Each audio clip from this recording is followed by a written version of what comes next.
Hello, welcome. In this video I'll show you how you can check if your IMEI number of your REALME 14 Pro Plus was added to the IMEI.info lost/stolen database.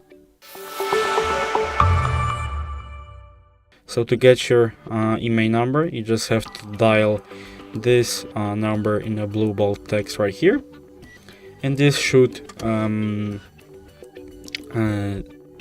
show up, and this should show your IMEI number right to you, or you can just check on your box or in the about phone section of the settings. And here you just have to type it in on the IMEI.info website, press check IMEI,